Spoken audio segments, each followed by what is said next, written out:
Hello दोस्तों, नमस्कार। स्वागत है आप सभी का द मोम क्लासेस में। और हम पढ़ रहे थे राजस्थान का जो जिला दर्शन है उसका वीडियो। अब तक हमने 2 जिला दर्शन को कवर किया, काफ़ी इंपॉर्टेंट हमने देखा अजमेर के बारे में, इसी के साथ हमने बात की जयपुर के बारे में। और ये जो आज का वीडियो है काफ़ी इंपॉर्टेंट हो सकता है सभी एग्जाम की दृष्टि से, और वीडियो को ज़रा सा भी स्किप ना करें, वीडियो को पूरा देखें। शुरुआत करते हैं आज के सेशन की। और सबसे पहले बात करें तो जो उदयपुर है वो ज़िले में सबसे पहले कितने तहसीलें हैं, तो गोगुंदा है, बड़गांव है, ये मावली है, वल्लभनगर है, लसाड़िया है, स्लुम्बर है, सराड़ा है, गिरुआ है, ऋषभदेव है, खेरवाड़ा है, जाडोल है और कोटड़ा है।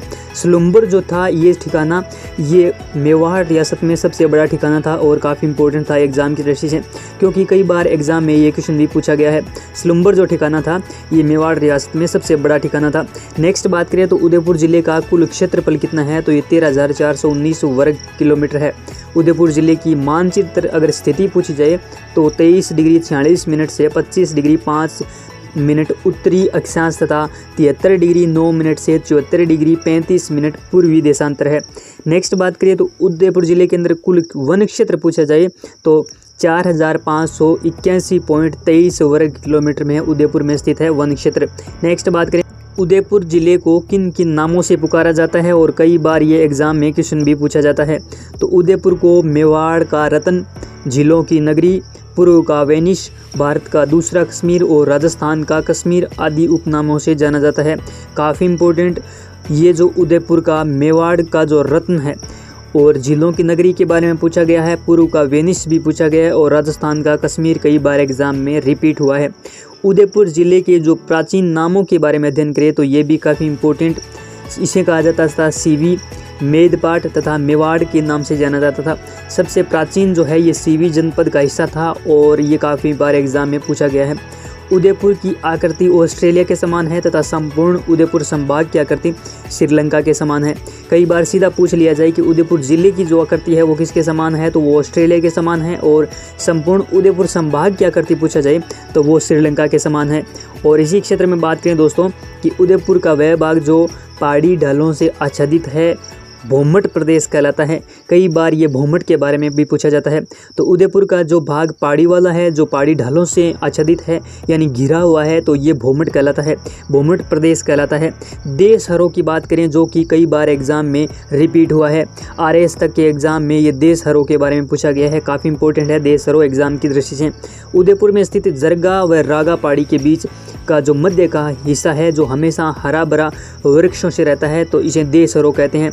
यानी उदयपुर की जो जरगा पहाड़ी है और रागा जो पहाड़ी है, इनके मध्य का जो भाग है वो वृक्षों से हमेशा हरा भरा रहता है, इस वजह से इसे देशहरों कहा जाता है।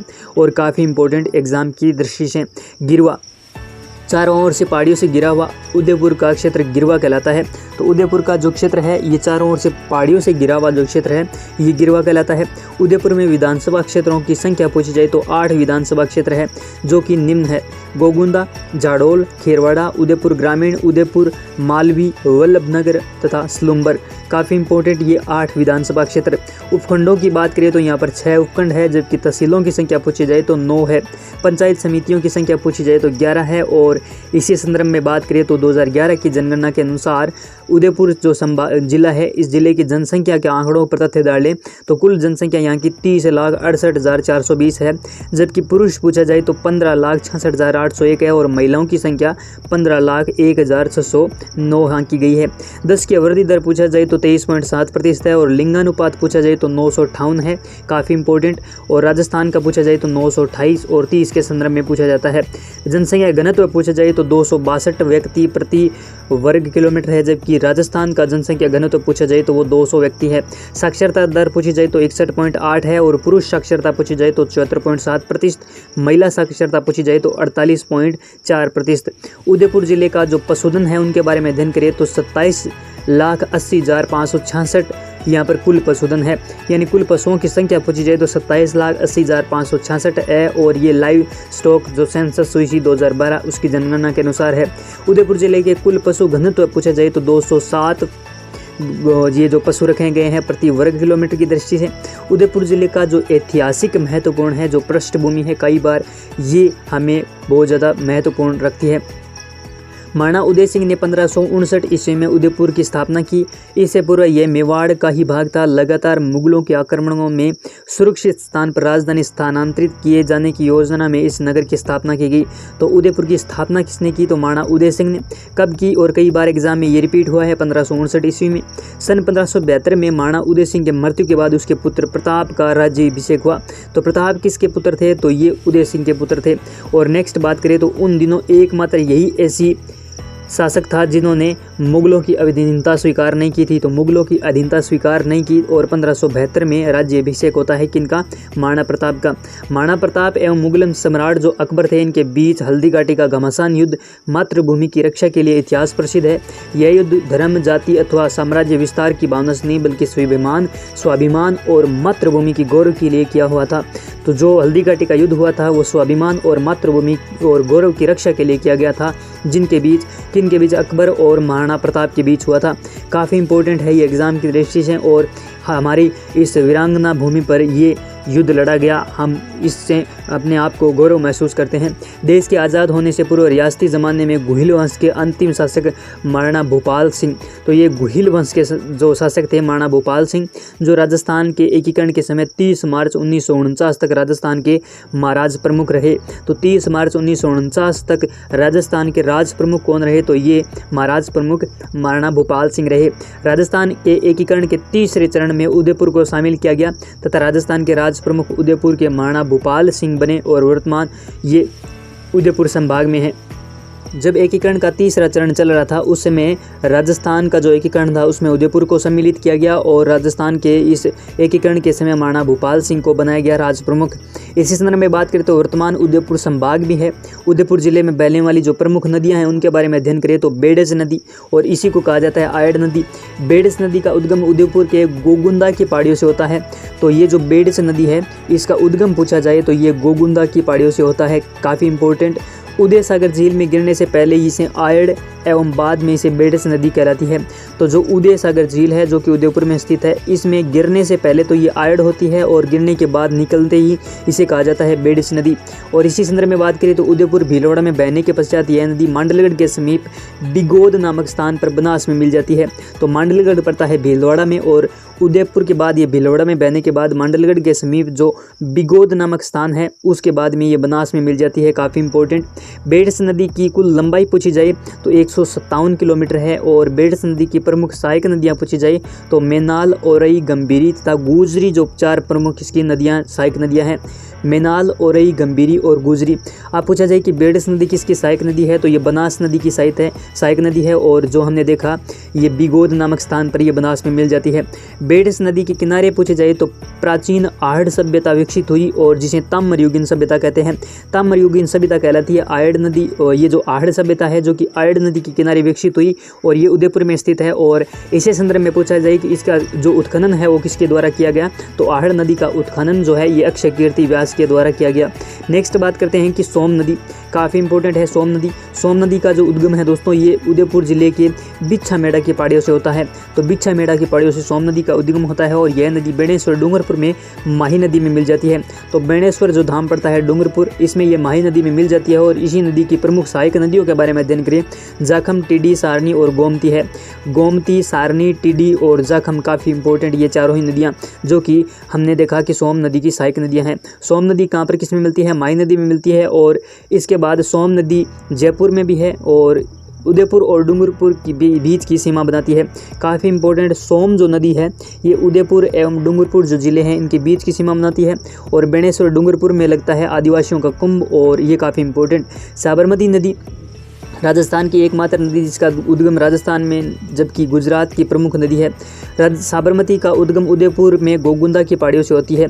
तो ये जो साबरमती नदी है ये राजस्थान में जबकि गुजरात की ये प्रमुख नदी है। राजस्थान की नदी तो राजस्थान की है लेकिन गुजरात की प्रमुख नदियों में से गिना जाता है साबरमती को।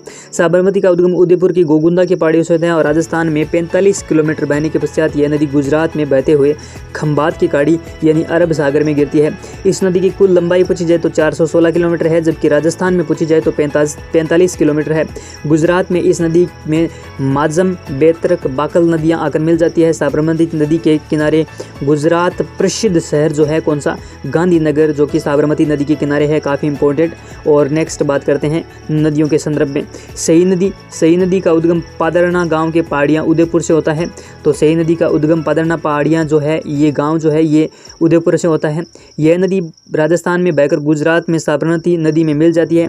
तो गुजरात में मिल जाती है किस नदी से? साबरमती नदी से। तो इस प्रकार सई जो नदी है ये साबरमती की सहायक नदी भी कह सकते हैं। वाकल नदी उदयपुर में गोरा गांव के पहाड़ियों से निकलती है। वाकल नदी और उद्गम जो होता है वाकल देखा, और यह नदी साबरमती की सहायक नदी है। झीलें के बारे में अध्ययन करें तो उदयपुर में मीठे पानी की सर्वाधिक झीलें हैं। तो मीठे पानी की सर्वाधिक झीलें कहाँ पर है? तो ये उदयपुर में है। आइए बात करते हैं जयसमंद के बारे में। नेक्स्ट बात करते हैं दोस्तों उदयपुर की झीलों के बारे में, काफ़ी इंपॉर्टेंट। और सबसे पहले बात करें तो जयसमंद जो झील है उसके बारे में, और ये कई बार एग्जाम में पूछा भी गया है। जयसमंद झील जो है, इस झील का निर्माण महाराजा जय सिंह ने 1685 से 91 के मध्य गोमती नदी पर बांध बनाकर करवाया।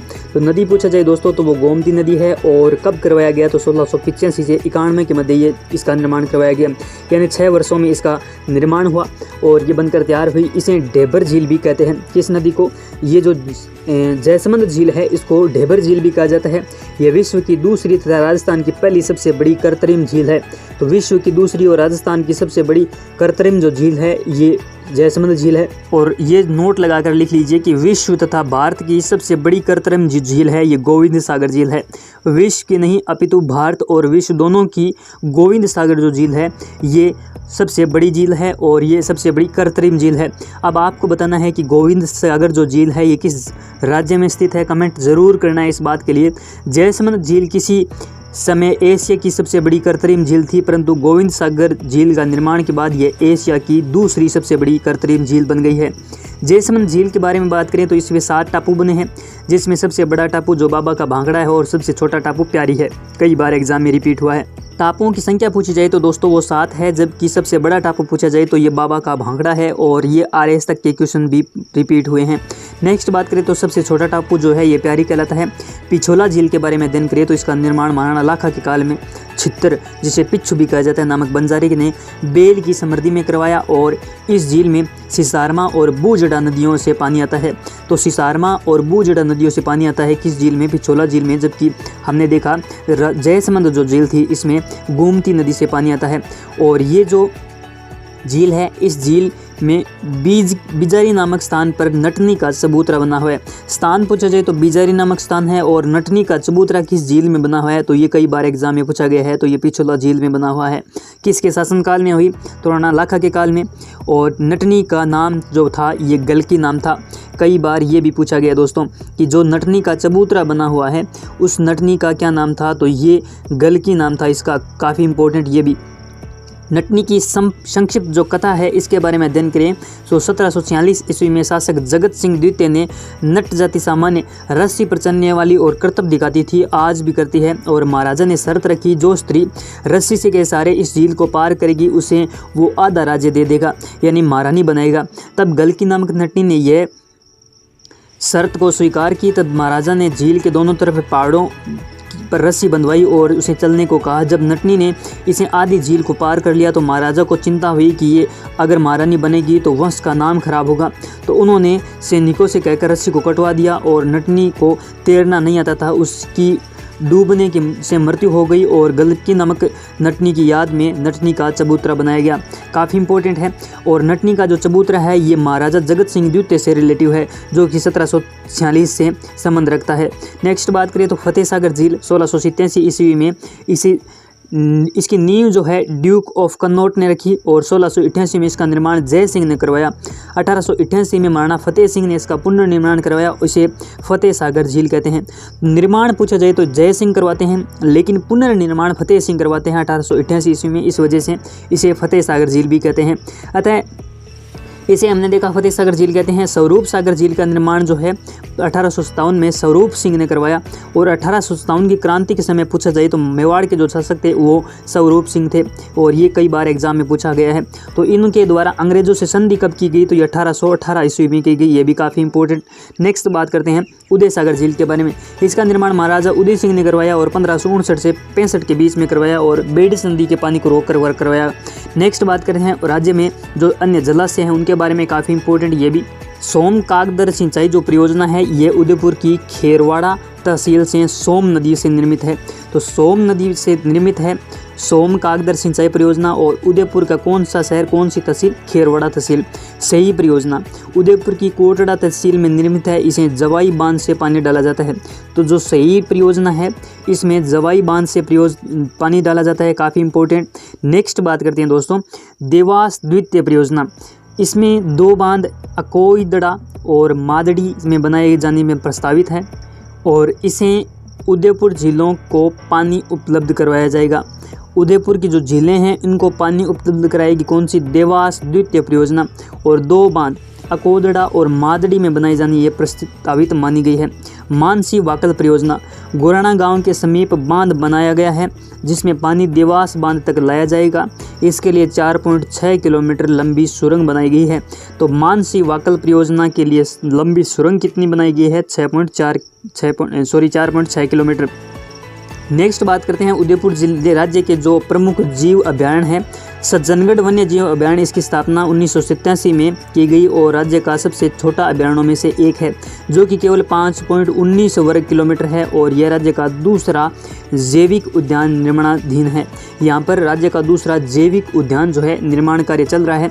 राजस्थान का प्रथम जैविक उद्यान नाहरगढ़ जयपुर में स्थित है। फुलवारी की नाल ये काफ़ी इंपॉर्टेंट है, इसकी स्थापना 1983 में की गई और फुलवारी की नाल मानसी वाकल नदियों का उद्गम होता है। इस अभयारण्य में देश का प्रथम ह्यूमन एनाटॉमी पार्क विकसित किया जा रहा है। तो ह्यूमन एनाटॉमी पार्क कहाँ पर विकसित किया जाता है, फुलवारी नाल में किया जा रहा है। स्थापना पहुँची जाए तो 1983 में इसकी स्थापना की गई और ये कहाँ स्थित है, तो ये उदयपुर में स्थित है। सज्जनगढ़ मृगवन की स्थापना 1984 में की गई और इसे मृगवन में चीतल सर्वाधिक मिलते हैं। तो चीतल जो है ये किस जिले का शुभांकर है, तो ये जयपुर का शुभांकर है। और चीतल जो सर्वाधिक देखने को मिलते हैं तो ये सज्जनगढ़ मृगवन में देखने को मिलते हैं जिसकी स्थापना पूछी जाए तो 1984 में की गई। काफ़ी इंपॉर्टेंट उदयपुर जंतुआलय, इसकी स्थापना महाराणा स्वरूप सिंह ने 1878 में गुलाब बाग में की। तो उदयपुर जो जंतुआलय है इसकी स्थापना पूछी जाए तो महाराणा स्वरूप सिंह ने करवाई, 1878 में करवाई। जबकि हमने देखा स्वरूप सागर का निर्माण भी महाराणा स्वरूप सिंह के द्वारा करवाया जाता है।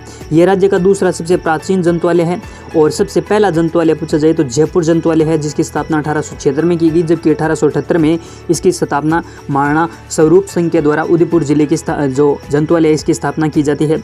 उदयपुर जिले का ऐतिहासिक और दर्शनीय जो स्थल है उनके बारे में अध्ययन करें तो सज्जनगढ़ का किला, इसे उदयपुर का मुकुटमणि भी कहा जाता है। जो सज्जनगढ़ जो दुर्ग है इसे उदयपुर का मुकुटमणि कहा जाता है। इस दुर्ग का निर्माण सज्जन सिंह ने ज्योतिष की गणना के अनुसार बांसदरा की पहाड़ी पर करवाया। तो ये जो सज्जनगढ़ का दुर्ग है ये किस पहाड़ी पर बना हुआ है, तो ये बांसदरा की पहाड़ी पर बना हुआ है। इस दुर्ग को मानसून निवास और शिकार गृह के रूप में बदला गया। यह वर्तमान में पुलिस का वायरलेस के अंदर बना हुआ है। तो ये पुलिस कांस्टेबल में ये भी पूछा जा सकता है दोस्तों कि पुलिस का वर्तमान वायरलेस वाला जिला कौन सा है, तो ये सज्जनगढ़ दुर्ग है। इसी संदर्भ में बात करें तो इसे सज्जन सिंह ने सज्जनगढ़ पैलेस यानी वाणी विलास और गुलाब बाग यानी गुलाबी बाड़ी और का निर्माण करवाया। और कब करवाया, तो ये 1881 में करवाया। यह दुर्ग गुलाब के आकार के लिए प्रसिद्ध है। तो गुलाब के आकार के समान कौन सा दुर्ग है, तो ये सज्जनगढ़ दुर्ग है जिसका निर्माण सज्जन सिंह के द्वारा करवाया गया और इसे कहा जाता है उदयपुर का मुकुटमणि। यहाँ पर स्थित है वायरलेस, पुलिस का जो वायरलेस केंद्र है और ये बांसदरा पहाड़ी पर स्थित है। नेक्स्ट बात करें तो एकलिंग जी का मंदिर जो है ये काफ़ी इंपॉर्टेंट है। यह मंदिर कैलाशपुरी जो है उदयपुर में यहाँ पर स्थित है। कैलाशपुरी जो उदयपुर में पड़ती है, उदयपुर के नज़दीक है। एकलिंगनाथ जी जो कि मेवाड़ के महाराणाओं के इष्ट देव तथा कुल देवता है। इनका निर्माण 8वीं सदी में बप्पा रावल ने करवाया जिसका रायमल ने वर्तमान स्वरूप दिया। तो एकलिंगनाथ जी का जो मंदिर है इसका वर्तमान जो स्वरूप है ये रायमल के द्वारा दिया गया और यह मंदिर राज्य में पाशुपत संप्रदाय का सबसे बड़ा मंदिर है। तो एकलिंगनाथ जी का जो मंदिर है ये पाशुपत संप्रदाय का सबसे बड़ा मंदिर है और इस मंदिर का जो शिव की चौमुखी मूर्ति प्रतिमा है, तो शिव जी की जो चौमुखी मूर्ति कहाँ पर स्थित है, तो एकलिंगनाथ जी के मंदिर में है और ये पाशुपत संप्रदाय का प्रमुख मंदिर है जिसमें पूर्व के मुख में सूर्य, उत्तर के मुख में ब्रह्मा और दक्षिण के मुख में शिव तथा पश्चिम के मुख में विष्णु है। इस मंदिर के पास लकुलिश मंदिर है। कौन सा मंदिर है, लकुलिश जो मंदिर है ये एकलिंगनाथ जी के मंदिर के पास में है। और मेवाड़ के महाराणा एकलिंगनाथ जी के मंदिर में हथियार लेकर नहीं जाते, केवल छड़ी लेकर जाते हैं क्योंकि मेवाड़ के महाराणा एकलिंगनाथ जी को शासक तथा स्वयं को उनका दीवान मानते हैं। और ये कई बार एग्जाम में रिपीट भी हुआ है कि मेवाड़ के महाराणा स्वयं को किसका दीवान मानते हैं और ये किसको प्रमुख शासक मानते हैं, तो एकलिंग नाथ जी को तो शासक मानते हैं और स्वयं को उनका दीवान मानते हैं। आमजा माता का मंदिर रींछड़े जो पड़ता है केलवाड़ा तहसील में, और रींछड़े जो है यहाँ पर स्थित है आजमा माता का मंदिर। भीलों की कुलदेवी, इस माता को पूजा भील बोपों एवं एक ब्राह्मण पुजारी करता है। माता का मेला ज्येष्ठ शुक्ल अष्टमी को पड़ता है, तो ज्येष्ठ शुक्ल अष्टमी को मेला पड़ता है किसका, आजमा माता का, और आजमा माता जो है ये भीलों की कुलदेवी है। अंबिका माता के बारे में अध्ययन करें, काफ़ी इंपॉर्टेंट। अंबिका माता का मंदिर जगत उदयपुर में स्थित है और इसे मेवाड़ का खजुराहो कहा जाता है। तो मेवाड़ का जो खजुराहो है किसे कहा जाता है, तो अंबिका माता को मंदिर को कहा जाता है अम्बे माता, यह उदयपुर जिले में स्थित है, काफ़ी इंपॉर्टेंट। विष्णु मंदिर, ये जावर जहाँ से महाराणा लक्ष्य सिंह को प्राप्त हुई थी चांदी की खाने, और ये उदयपुर में स्थित है। इसका निर्माण कुंभा की पुत्री रमाबाई, जिसे वागेश्वरी भी कहा जाता है, ईश्वर नामक सूत्रधार की सहायता से पंचायतन शैली में करवाया। तो विष्णु महाराज का जो मंदिर है ये कौन सी शैली में बना हुआ है, तो ये पंचायतन शैली में बनाया है। निर्माण किसने करवाया, तो रमाबाई, जिसे वागेश्वरी कहा जाता था। और इस मंदिर का सूत्रधार कौन था, तो ईश्वर नामक सूत्रधार इस मंदिर का सूत्रधार था, और ये पंचायतन शैली में बना है। इस मंदिर में रमा कुंड भी बना हुआ है। तो कई बार ऐसा एग्जाम में पूछा गया दोस्तों कि रमा कुंड किस मंदिर में बना हुआ है, तो ये विष्णु मंदिर में, और ये जावर उदयपुर में स्थित है, और इसका निर्माण जो है ये रमाबाई यानी वागेश्वरी के द्वारा करवाया गया। सास बहू का मंदिर, कई समय में ये सहस्त्र बाहु का मंदिर कहलाता था, और ये वर्तमान में सास बहू का मंदिर कहलाता है। ये मंदिर नागदा उदयपुर में स्थित है, और नागदा जो थी ये उदयपुर की प्राचीनतम राजधानी रही थी। इस मंदिर में को सहस्त्र बाहु तथा अद्भुत मंदिर भी कहा जाता है। ये विष्णु भगवान को समर्पित है, जिसमें सास का मंदिर बड़ा तथा बहू का मंदिर छोटा है। यह मूलतः सहस्त्र बाहु मंदिर है, जो कि लोक भाषा में सास बहू के मंदिर के नाम से विख्यात है। तो जगदीश मंदिर के बारे में अध्ययन करें, तो इसका निर्माण जगत सिंह प्रथम ने करवाया, और अर्जुन की निगरानी में सूत्रधार बाणा और उसके पुत्र मुकुंद, तो बाणा एवं मुकुंद के निर्देशन में बनाया गया जगदीश मंदिर। और सहायता पूछी जाए तो 1651 में सिटी पैलेस के समीप बनाया गया, और इसे सपने में बना मंदिर भी कहते हैं। तो जगदीश मंदिर को कहा जाता है सपनों में बना मंदिर। और यहाँ पर जगदीश जी की 5 फीट की काले पत्थर की प्रतिमा सरवा डूंगरपुर से पीपल वृक्ष के नीचे से लाई गई। तो कौन सी मूर्ति है, तो ये जो पत्थर की मूर्ति है किस रंग की है, काले रंग की है, और सरवा डूंगरपुर से पीपल वृक्ष के नीचे से लाई गई कौन सी, ये जगदीश जी की मूर्ति। और इस मंदिर में गर्भगृह में गरुड़ की प्रतिमा है। तो विष्णु भगवान का जो वाहक है गरुड़, इसकी प्रतिमा है, और गरुड़ की प्रतिमा एशिया की सर्वश्रेष्ठ गरुड़ प्रतिमा माना जाता है। इस मंदिर में औरंगजेब से बचाने के लिए नारूजी बारठ ने प्राण त्यागे थे। तो इस मंदिर की जो प्रतिमा थी विष्णु भगवान की, हमने देखा 5 फीट की जो थी डूंगरपुर से लाई गई, और इस प्रतिमा को बचाने के लिए, औरंगजेब से बचाने के लिए नारूजी बारठ को अपने प्राण त्यागने पड़े थे। धाई माँ का मंदिर, काफ़ी इंपॉर्टेंट ये भी। धाई माँ का मंदिर जगदीश मंदिर के समीप है। इस मंदिर का निर्माण महाराजा जगत सिंह की धाई माँ नोजूबाई द्वारा करवाया गया। इस मंदिर के चारों कोनों में पार्वती, गणेश, सूर्य, देवी के मंदिर हैं। तो पार्वती, गणेश और सूर्य एवं देवी के मंदिर है कहाँ पर, धाई माँ का जो मंदिर है इसके समीप। और इसी संदर्भ में बात करें तो स्कंद कार्तिकेय मंदिर, स्कंद कार्तिकेय मंदिर के बारे में अध्ययन करें तो तनेसर उदयपुर में स्थित है। यह मंदिर देवसेना के अधिपति स्कंद एवं शिवजी के पुत्र कार्तिकेय स्वामी का मंदिर है। और गुप्तेश्वर मंदिर हाड़ा पर्वत उदयपुर में स्थित है गुप्तेश्वर मंदिर, और इस मंदिर को गिरवा व मेवाड़ का अमरनाथ कहा जाता है। काफ़ी इंपॉर्टेंट लगाइए, मोस्ट इंपॉर्टेंट जो गुप्तेश्वर मंदिर है, ये जो मंदिर है इसे कहा जाता है गिरवा का अमरनाथ या फिर मेवाड़ का अमरनाथ, और ये हाड़ा पर्वत उदयपुर में स्थित है। मच्छंद्रनाथ जो मंदिर है इसे सैया मंदिर भी कहते हैं। तो सैया जो मंदिर है ये मच्छंद्रनाथ मंदिर कहलाता है, और यह झांसी के निर्माण के लिए प्रसिद्ध है। यहाँ की जो झांसी है निर्माण के लिए प्रसिद्ध है। केसरिया नाथ जी का मंदिर धुलेव उदयपुर में, और केसरिया नाथ जी की जो प्रमुख मंदिर है ये धुलेव गांव उदयपुर में है। इसे कालाजी, ऋषभदेव, आदिनाथ जी आदि नामों से पुकारते हैं। यहाँ पर मेला कोयल नदी के किनारे चित्र कृष्ण अष्टमी को बढ़ता है, और इसकी पूजा केसर से की जाती है।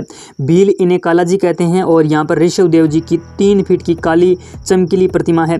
काफ़ी इंपॉर्टेंट है एग्जाम की दृष्टि से केसरिया नाथ जी, और इनका जो प्रमुख मंदिर कहाँ स्थित है ये कई बार एग्जाम में रिपीट हुआ है।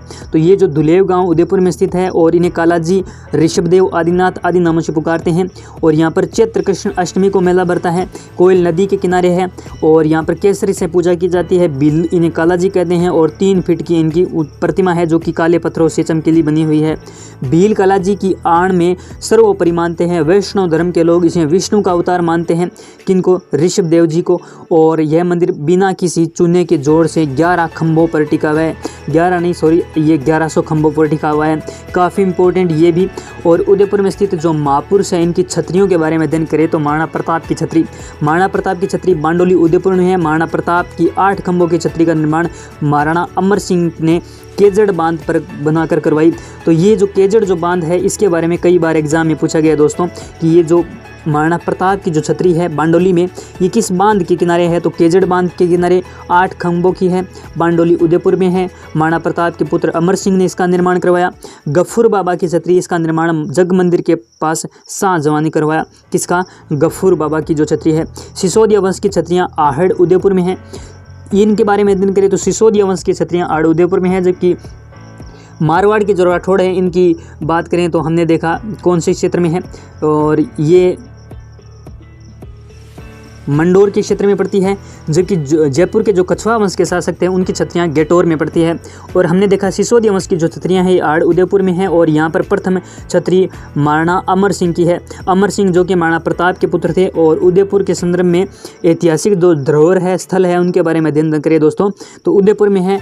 उदयपुर की जो हवेलियाँ हैं, बागोर की हवेलियाँ, पीपलिया की हवेलियाँ, बाफना की हवेलियाँ, मोहन सिंह की हवेलियाँ, तो ये जो 4-5 प्रकार की हवेलियाँ हैं काफ़ी ज़्यादा प्रसिद्ध है। बागोर और पीपलाद, बाफना और मोहन सिंह। नाथ प्रशस्ति एकलिंग जी कैलाशपुरी उदयपुर में स्थित है। 971 ईस्वी में इसकी भाषा संस्कृत और लिपि पूछे जाए तो देवनागरी है। और नाथ जो प्रशस्ति है ये काफ़ी इंपॉर्टेंट है और ये एकलिंग जी कैलाशपुरी उदयपुर में स्थित है। और इसके बाद में अध्ययन करें तो सारणेश्वर या फिर सारनाथ जो प्रशस्ति है ये आहड़ उदयपुर में है, जिसकी स्थापना पूछी जाए तो 953 ईस्वी है। अपराजिता का शिलालेख नागदा उदयपुर में 661 ईस्वी डॉक्टर ओझा के यह लेख कुंडलेश्वर मंदिर में मिला, जो कि ओझा ने उदयपुर के विक्टोरिया हॉल में संग्रहालय में रखा गया। तो कई बार एग्जाम में पूछा गया है कि ओझा को कौन सा लेख मिला था, तो ये शिलालेख जो है अपराजिता का शिलालेख जो कि नागदा उदयपुर से मिला था, काफ़ी इंपॉर्टेंट। नेक्स्ट बात करें तो श्रृंग ऋषि का शिलालेख, कौन से ऋषि का? श्रृंग ऋषि का शिलालेख कैलाशपुरी उदयपुर में 1428 ईस्वी में इसकी रचना राजवाणी विलास ने की। यह लेख मोक्कल के समय का है। तो 1428 का जो समय था ये महाराणा मोक्कल का समय था। और इसमें जो हमें मिलता है श्रृंग ऋषि का शिलालेख। वेदनाथ मंदिर प्रशस्ति उदयपुर 1719 ईस्वी में, यह पिछोला झील के समीप है। कौन सी? वेदनाथ मंदिर प्रशस्ति। इसकी रचना रूप भट्ट ने की और इसके अनुसार हरित ऋषि के आशीर्वाद से बप्पा रावल ने मेवाड़ राज्य को प्राप्त किया था।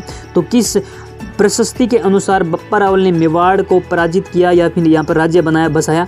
तो ये वेदनाथ मंदिर जो प्रशस्ति है। उदयपुर की जो प्राचीन सभ्यता है उनके बारे में अध्ययन करें तो आहड़ सभ्यता है। इसकी खोज अक्षय कीर्ति व्यास ने किया, 1953 ईस्वी में की गई। और इसका उत्खनन है ये रतन चंद्र अग्रवाल के नेतृत्व में 1955-56 में किया गया तथा धीरज लाल सांकलिया के नेतृत्व में 1961 में किया गया। तो आहड़ जो सभ्यता है इसका 2 बार उत्खनन हुआ है। एक तो पहली बार रतन चंद्र अग्रवाल के नेतृत्व में 1955-56 में, जबकि धीरज लाल सांकलिया के नेतृत्व में 1961 में इसका उत्खनन किया गया। आहड़ सभ्यता के बारे में अध्ययन करें तो ये 1800 से 1200 ईसा पूर्व की मानी जाती है। आहड़ का प्राचीन नाम धूलकोट है और ये कई बार एग्जाम में पूछा गया है। आहड़ का जो प्राचीन नाम है जिसका अर्थ है रेत का टीला। आहड़ का प्राचीन नाम धूलकोट जिसका अर्थ होता है रेत का टीला, और इसे ताम्रयुगीन सभ्यता भी कहते हैं। किस सभ्यता को कहते हैं ताम्रयुगीन सभ्यता? तो ये कहा जाती है आहड़ सभ्यता। और ताम्रयुगीन की जननी पूछी जाए तो ये बेणेश्वर जो सभ्यता है, जो कि बात करें ताम्रयुगीन की जननी कहलाती है, जो कि सिक्कर में कांतली नदी के किनारे है। गणेश्वर सभ्यता यहाँ से एक साथ 6 चूल्हे प्राप्त हुए हैं और ये ही मोस्ट इंपॉर्टेंट यहाँ से क्वेश्चन बनता है। एक साथ चूल्हों सर्वाधिक चूल्हे कहाँ से मिले हैं? तो ये आहड़ सभ्यता में से मिले हैं। आहड़ सभ्यता के 6 ताम्र मुद्राएं, 3 मोहरें मिली हैं और एक मुद्रा के एक तरफ त्रिशूल अंकित तथा दूसरी तरफ ग्रीक देवता अपोलो को खड़ा कर दिखाया गया है। बालाथल सभ्यता, इस सभ्यता की खोज B.N. मिश्र के द्वारा 1993 ईस्वी में की गई। तो बै से बालाथल और बै से B.N. मिश्र बन गया। और स्थापना पूछी जाए तो हमने इसकी खोज पूछी जाए तो 1993, और जबकि हमने देखा आहड़ जो सभ्यता है इसकी खोज जो है 1953 में की गई। ईसवाल क्षेत्र में जो पड़ती है, ईसवाल उदयपुर में लोहयुगीन सभ्यता के अवशेष मिले हैं। ईसवाल जो सभ्यता है इसे उदयपुर में लोहयुगीन सभ्यता के साक्ष्य मिले हैं। उदयपुर जिले के महत्वपूर्ण खनिजों के बारे में अध्ययन करिए तो लोहा, नाथरा की पाल उदयपुर से मिलता है लोहा, तांबा, अंजनी, सलूम्बर उदयपुर में। जावर क्षेत्र में मोचिया मगरा की खान से सर्वाधिक तांबा निकलता है। जावर क्षेत्र में पड़ता है मोचिया मगरा की खान। और मैग्नीज पूछा जाए तो नेगड़िया, रामासोन और उदयपुर राज्य में द्वितीय स्थान, प्रथम बांसवाड़ा। मैग्नीज सर्वाधिक कहाँ पर निकलता है तो ये सर्वप्रथम सबसे ज़्यादा बांसवाड़ा में, जबकि दूसरा जो क्षेत्र है ये उदयपुर में पूछा जाता है। बेरिलियम पूछा जाए तो शिकारबाड़ी, सिलेका उदयपुर से, अभ्रक भगतपुरा, चंपागुड़ा उदयपुर से। यूरेनियम उमरा राज्य में सर्वाधिक यूरेनियम कहाँ से निकलता है तो ये उदयपुर में, और उमरा जो क्षेत्र पड़ता है उदयपुर में वहाँ से सर्वाधिक यूरेनियम निकलता है। एस्बेस्टोस जो है सलूम्बर, ऋषभदेव, खेरवाड़ा और राज्य में सर्वाधिक एस्बेस्टोस और चूना पत्थर और ये राइलोक्रम उदयपुर में। पन्ना के बारे में अध्ययन करें तो गोगुंदा, काला गुमान राज्य में सर्वाधिक, और नोट पन्ना मंडी जो है ये उदयपुर में स्थित है। पन्ना मंडी की बात करें जो कि जयपुर में स्थित है दोस्तों, और सर्वाधिक पन्ना जो निकलता है ये उदयपुर से निकलता है। और रॉक फॉस्फेट या फिर ये जो रॉक फॉस्फेट है ये जामरकोटड़ा उदयपुर में, और सर्वाधिक जामरकोटड़ा उदयपुर से निकलता है रॉक फॉस्फेट। संगमरमर की बात करें तो ऋषभदेव मसारों की ओबरी से हरा संगमरमर, जबकि देवी माता, केवड़ा, बाबर भात में गुलाबी संगमरमर मिलता है। तो देवी माता और केवड़ा में जो भात है बाबर भात यहाँ से गुलाबी संगमरमर, जबकि हमने देखा मसारों की ओबरी से मिलता है हरा संगमरमर। उदयपुर जिले की जो कला है एवं संस्कृति है इसके बारे में अध्ययन करें तो यहाँ का पहला शिल्प ग्राम हवाला ग्राम 1989 ईस्वी में। पश्चिमी क्षेत्र में सांस्कृतिक केंद्र उदयपुर में 1986 ईस्वी में। राजस्थान साहित्य अकादमी उदयपुर में 1958 में स्थापना। भारतीय लोक कला मंडल उदयपुर में 1952 में स्थापना। इसकी स्थापना देवी लाल सागर ने की, और इस संस्थान में देवी के द्वारा कठपुतली कला का विकास सर्वप्रथम किया गया। लकड़ी के खिलौने, जिंक के खिलौने, कलात्मक कठपुतलियाँ उदयपुर के लिए प्रसिद्ध हैं। लगाइए मोस्ट ऑफ इम्पोर्टेंट लगा सकते हैं। राजस्थान का पहला शिल्प ग्राम हवाला ग्राम 1989 और अक्षय कीर्ति व्यास के द्वारा 1953 ईस्वी में, जबकि हमने देखा कि 1993 ईस्वी में की गई कौन सी सभ्यता की खोज हमने सबसे पहले पढ़ी थी और आहड़ के बारे में अध्ययन किया। उसके बाद जो बालाथल सभ्यता है इसकी सब खोज BN मिश्र के द्वारा 1993 में की गई। और इसी संदर्भ में हमने देखा कि जिलों के बारे में अध्ययन किया। और बात करते हैं अब ये जो संस्थाएं हैं उनके बारे में, तो 1989 में सांस्कृतिक केंद्र उदयपुर, 1986 में साहित्य अकादमी, 1958 में भारतीय लोक कला मंडल, 1952 में जिसका स्थापना देवीलाल सागर के द्वारा की गई। और कठपुतली स्थापना जो कला है विकास कार्यक्रम समर्थन किया जा रहा है। लकड़ी के खिलौने, जिंक के खिलौने, कलात्मक जो कठपुतलियाँ हैं उदयपुर की प्रसिद्ध है। राजस्थान में चित्रकला की मूल एवं सबसे प्राचीन जो शैली है ये उदयपुर शैली है, जिसे मेवाड़ शैली भी कहा जाता है। जगत सिंह प्रथम ने राजमहल में चित्तेरों की ओवेरी यानी तस्वीरों कारखानों नामक चित्रकला का विद्यालय खोला। किनके द्वारा? महाराजा जगत सिंह प्रथम को। साहिबदीन का जो चित्रित ग्रंथ है रागमाला उदयपुर शैली का प्रसिद्ध है। तो रागमाला प्रसिद्ध है किसका? साहिबदीन का, और ये उदयपुर शैली या फिर मेवाड़ शैली का प्रसिद्ध चित्रित ग्रंथ है। नेक्स्ट बात करें तो राज्य में पहली बार ताम्र पर चित्रित उपलब्ध जो ग्रंथ है ये श्रावक प्रतिक्रमण सूत्र चूर्णी है, जो कि आहड़ उदयपुर में तेज सिंह के शासनकाल से चित्रित हुआ है। तो तेज सिंह के काल में जो राजधानी थी वो आहड़ थी। और गोसुंडा हाथ से बने हुए कागज़ के लिए प्रसिद्ध है। कौन सा? गोखुंडा। ये हाथ से बने जो कागज़ होते हैं। बागोरों की हवेली विश्व की सबसे बड़ी पगड़ी रखी गई है, और ये कई बार एग्जाम में क्वेश्चन पूछा गया है, लगा सकते हो मोस्ट इंपॉर्टेंट। बागोर की हवेली में विश्व की सबसे बड़ी पगड़ी रखी गई है। गोसुंडा से हाथ से बने कागज़ के लिए प्रसिद्ध है। और इसी संदर्भ में बात करें तो उदयपुर के सामान्य ज्ञान से संबंधित जो महत्वपूर्ण तथ्य हैं, उदयपुर में झीलों में साबरमती नदी का पानी डालने के लिए देवास सुरंग बनाई। इसकी लंबाई 11.5 किलोमीटर है। यह राज्य की सबसे लंबी सुरंग है। कौन सी सुरंग? देवास सुरंग। पिछोला झील में जग मंदिर जगत सिंह प्रथम द्वारा एवं जग निवास महल जगत सिंह द्वितीय के द्वारा बनाया गया। तो जब हम निवास स्थान बनाते हैं उससे पहले मंदिर बनाने का प्रयास करते हैं, तो इस संदर्भ में आप याद रख सकते हैं सबसे पहले मंदिर बनाया, उसके बाद जग निवास महल बनाया। इसी बीच बात करें तो पिछोला झील में देश की पहली सौर ऊर्जा से चलित नाव चलाएगी। तो कई बार ये भी क्वेश्चन पूछा गया है। तो देश की पहली सौर ऊर्जा से चलित नाव किस झील में चलाई तो पिछोला झील में। सिटी पैलेस जिसे राजमहल कहा जाता है, इसका निर्माण उदय सिंह ने पिछोला झील के किनारे करवाया। और इसकी तुलना फर्ग्यूसन है इसने लंदन के विंडसर महलों से की है। तो जो सिटी पैलेस है, राजमहल है, निर्माण पूछा जाए तो उदय सिंह ने करवाया किस झील के किनारे किया? तो पिछोला झील के। और इसकी तुलना फर्ग्यूसन जो है इसने विंडसर जो लंदन में पड़ते हैं उनके महलों से की है। सहेलियों की बाड़ी का जो उद्यान है ये फतेह सागर झील के समीप है और उद्यान जो है इसका निर्माण संग्राम सिंह द्वितीय ने करवाया। सहेलियों के बाड़ी का निर्माण फतेह सागर झील में देश की पहली सौर वेधशाला अहमदाबाद संस्थान द्वारा 1975 में स्थापित की गई। तो फतेह सागर झील में स्थित है सौर वेधशाला और देश की पहली बार ये अहमदाबाद संस्थान के द्वारा स्थापित की गई। नेहरू उद्यान फतेह सागर झील के टापू पर बना है। नेहरू उद्यान राज्य में उदयपुर जिले में सर्वाधिक नदियों का उद्गम होता है। तो नदियां सर्वाधिक निकलती है कहाँ से? उदयपुर से। वन अनुसंधान केंद्र सिसारमा उदयपुर में स्थित है। ज्वार अनुसंधान केंद्र वल्लभनगर उदयपुर में स्थित है, जिसकी स्थापना 1970 में की गई। केंद्रीय भैंस प्रजनन एवं अनुसंधान केंद्र वल्लभनगर उदयपुर में स्थित है। राज्य में एकमात्र दूध विज्ञान विश्वविद्यालय उदयपुर में स्थित है। राज्य का पहला कैपिटिव पावर प्लांट यानी बायोमास पर आधारित झामर कोटड़ा उदयपुर में 2001 में बनाया गया। तो बायोगैस पर जो आधारित है, कौन सा? बायोमास पर आधारित है झामर कोटड़ा उदयपुर, जिसकी स्थापना 2001 में की जाती है।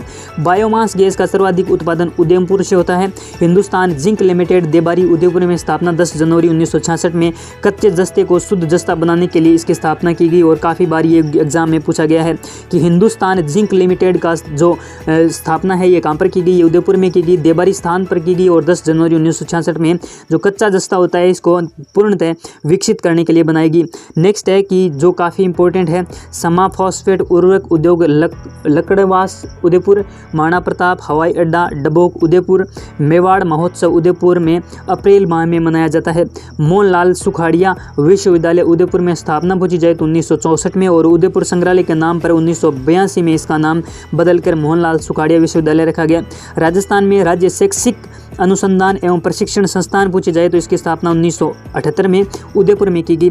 तो राजस्थान राज्य शैक्षिक अनुसंधान एवं प्रशिक्षण संस्थान जिसे CIERT की स्थापना 1978 में उदयपुर में की गई। और महाराणा प्रताप स्मारक जो है ये मोती मगरी उदयपुर में स्थित है। कौन सी?